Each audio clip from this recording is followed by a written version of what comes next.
지금 시각은 7시 28분 되고 있습니다. 요즘 어디를 가나 무인 정보 단말기 키오스크를 통해서 주문을 하는 곳이 많아졌습니다. 비대면 서비스와 무인 점포들이 다양하게 등장하고 있는 상황인데요.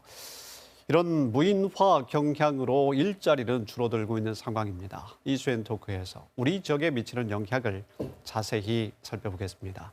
강원대학교 경영회계학부의 양오석 교수 나와 주셨습니다. 교수님 어서 오십시오. 안녕하세요. 네. 자, 무인 점포와 비대면 서비스 강원도 내에는 지금 어느 정도 이렇게 퍼진 상황입니까? 지금 그 한 업장 관리 솔루션 회사의 통계에 따르면 서울에만 한 6천 개 정도가 있고요. 네. 전국에 약 10만 개 정도가 있다라고 합니다. 그럼 저희 강원도가 우리 한국 경제의 한 3% 정도 차지하니까 한 3천 개 정도로 예상을 할 수가 있습니다. 사실 이 정도 숫자면 전국 편의점 숫자가 4만 6천 개 정도인데 무인 점포가 훨씬 그렇군요. 많은 상태다. 이렇게 판단이 됩니다. 앞으로 점점 늘지 않을까 싶은데요. 많기도 하지만 분야도 다양합니다. 이렇게 급격하게 증가하고 있는 이유는 배경은 무엇일까요? 그 방금 말씀하신 것처럼 유형이 굉장히 다양합니다. 네. 아마 빨래방은 익숙하실 맞습니다. 겁니다. 그리고 커피숍도 아마 가보셨을 겁니다. 무인 네. 커피숍. 택배함은 기본으로 이제 무인 택배함도 운영이 되고 있고 네. 꽃집도 네. 무인이 있고요. 그다음에 문구점도 있고 옷가게, 철물점.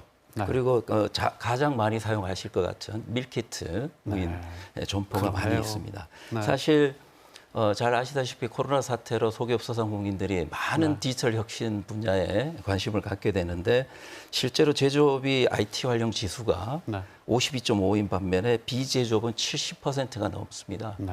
그만큼 현실적으로 굉장히 중요한 문제다라고 볼 수가 있고요. 네. 지금 7월 현재 강원도 제조업체들한테 물어봤습니다. 애로사항이 뭐냐 했더니 원자재 가격 상승이 한 47.6인 반면에 인력난, 인건비 상승이 16.1%고요. 비제조업은 역전입니다.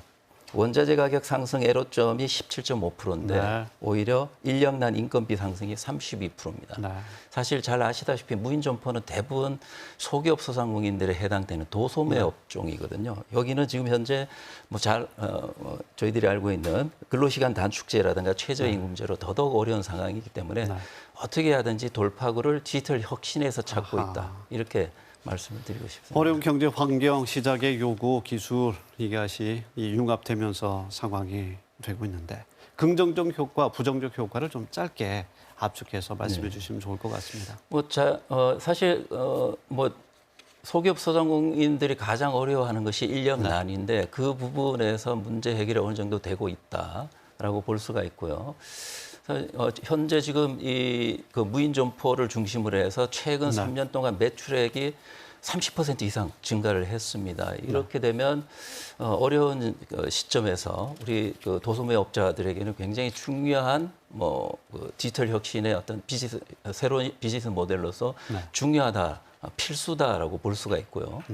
그에 반해서 저희들이 흔히 얘기하는 일자리가 줄지 않느냐 그렇게 얘기를 하는데 저희들이 이 소기업 소상공인들이 주로 추진을 하고 있는 이 무인 점포 이슈에서 일자리를 얘기하는 조금 잘못된 게 아닌가. 저희가 고민해야 되는 것은 사실 청년 일자리인데 무인 점포에서 잃는다라고 하는 일자리는 고부가 가치 분야가 아닙니다.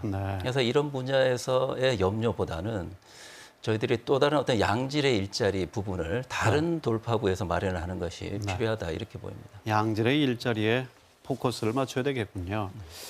강원도에 미치는 영향을 좀 자세히 듣기 위해서 오늘 양 교수님 모셨는데요. 강원도의 경제 상황, 관광 서비스, 도소매 유통업, 숙박, 음식업 종사하는 분들이 많고요. 산업의 비중이 큽니다. 우리 지역에 어떤 영향이 있을까? 더 크지 않을까 우려되는데 어떻게 보십니까? 네, 사실 저희 강원 경제의 산업 구조가 굉장히 열악합니다. 그래서 소기업 소상공인 비중이 전체 기업의 96% 이상이고요. 그 가운데 음식 숙박업이 30% 이상을 차지합니다. 그런 면에서 이런 무인 점포와 같은 비즈니스 모델을 디지털 혁신의 어떤 하나의 수단으로 활용하는 것이 굉장히 필요하지 않나 보고요. 오히려 정부 입장에서도 이런 분야를 육성하겠다라고 했는데 25년까지 10만 개의 무인 점포를 세운다라는 발표가 있었는데 지금 현재 10만 개를 넘어섰습니다. 이런 빠른 속도는 당연한 것이 아닌가 하는 그런 기대를 하게 되고요. 여기에 맞춰서 아까 말씀하신 것처럼 사실 그 고령화되고 있는 강원 경제에 지금 다행히도 정부와 지자체가 중심으로 해서 그리고 지역 대학들 그리고 도와 합세해서 지역 혁신 체제를 이루고 있는데 여기서 4차 산업혁명에 관련된 고부가가치 일자리를 청년들을 위해서 준비를 하면서 소기업 소상공인들을 위한 이런 디지털 혁신을 적극 지원해야 된다. 다른 업종에 비해서 소기업 소상공인들이 주로 큰 비중을 차지하는 도소매업은 소멸 위험 지수가 굉장히 높습니다. 한 25% 되거든요. 제조업은 10%지만 당연히 이런 소기업 소상공인들을 위한 이 디지털 혁신은 도 차원에서도 그렇고 이 어느 지자체 차원이든 그리고 이 민간 단체들까지도 같이 협력해서 적극적으로 추진해야 되는 사안이다 그렇게 생각을 합니다. 아, 그렇군요. 일자리, 좋은 일자리 측면에서 그거는 더욱더 넓혀 나가고요. 그리고 강원도의 경제적 상황을 봤을 때 적극적으로 도입해서 전체의 부가가치, 산업의 부가가치를 키울 수 있다는 말씀이시네요.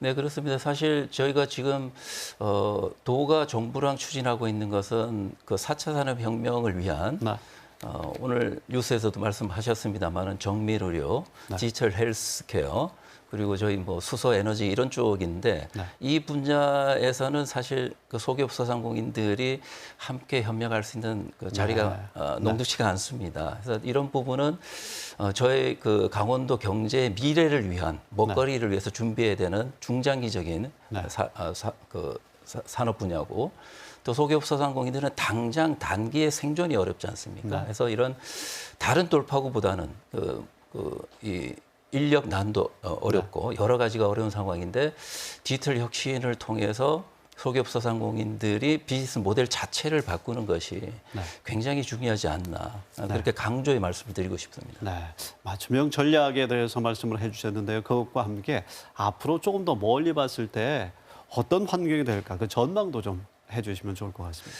지금 현재 소기업 소상공인들 같은 경우는 이런 인력난에 대비해서 굉장히 적극적으로 공생하고 있거든요. 그래서 아까 말씀드린 것처럼 이렇게 무인 점포를 통해서 뭐 일자리가 준다고 하지만 이런 무인 점포를 관리하는 업체들 그리고 이 무인 점포들을 운영하는 데 필요한 어떤 디지털 기술 이런 산업들이 또 발달하고 있거든요. 거기서 이 창출되는 일자리는 고부가치 활동입니다. 이런 부분에서 우리 지역 인재들이 육성될 수 있는 그런 프로그램을 같이 병행해서 한다 그러면 소기업 소상공인의 무인 점포를 중심으로 한 이런 디지털 비즈니스 모델의 성공적인 어떤 추진이 가능하고 또 청년들도 우리 강원도 경제에 같이 함께 머물 수 있는 그런 건강한 생태계가 조성되지 않을까 생각을 합니다. 새로운 시각을 좀 가질 필요가 충분히 있겠군요. 알겠습니다. 양호석 교수님 오늘 대단히 고맙습니다. 네, 감사합니다.